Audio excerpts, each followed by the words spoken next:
Hello and welcome to the update. I'm Heidi Tiltons. Witnesses have described a shocking shark attack on the mid-north coast of New South Wales, which has left a surfer fighting for life in hospital.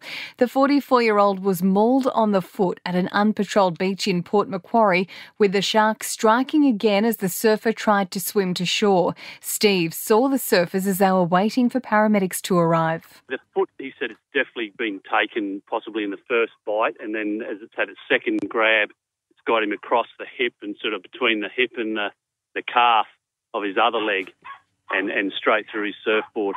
Experts believe it was a great white, measuring as big as 4.2 metres.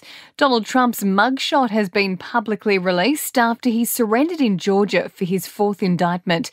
The former US president spent 20 minutes inside the Fulton County jail before he was released. He'll need to return to Georgia in the next few weeks to face a televised arraignment.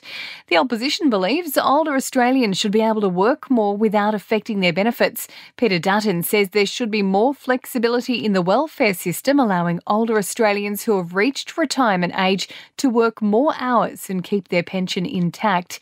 Andrew O'Keefe has avoided a conviction for contravening an AVO. The former TV star pleaded guilty to one charge after his arrest last week in Sydney. He's been sentenced to a 12-month conditional release order.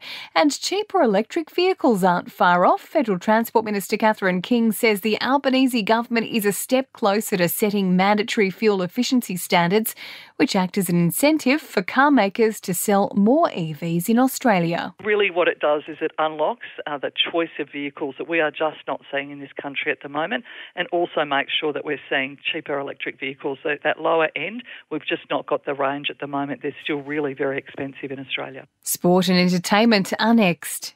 Sam Angola is finishing up with Geelong at season's end after the club decided not to renew his contract. Sharks halfback Nico Hines will miss Sunday's clash with the Knights after injuring his quad at training, and young Big Bash star Ollie Davies has signed a 2-year extension with the Sydney Thunder. His brother Joel has jumped ship to the Sydney Sixers. In entertainment news, there are claims Britney Spears has been getting close with a former housekeeper after Sam Asghari pulled the pin on their marriage. There are reports the 41-year-old Grammy winner has formed a close bond with the 37-year-old who was convicted of firearms offences when he was working with the singer. The Spice Girls are reportedly reuniting to create a jukebox musical movie featuring their greatest hits. The iconic girl band has apparently entered advanced negotiations for a film which will be a coming-of-age story about a Spice Girls superfan. And another scare for Drew Barrymore, a stalker who rushed the stage during a live event in New York, has been detained outside her Hamptons home. He was allegedly caught going door to door in an attempt to find her. And that's the latest from the Nova podcast news team, but we'll see you tomorrow morning for another episode of The Update.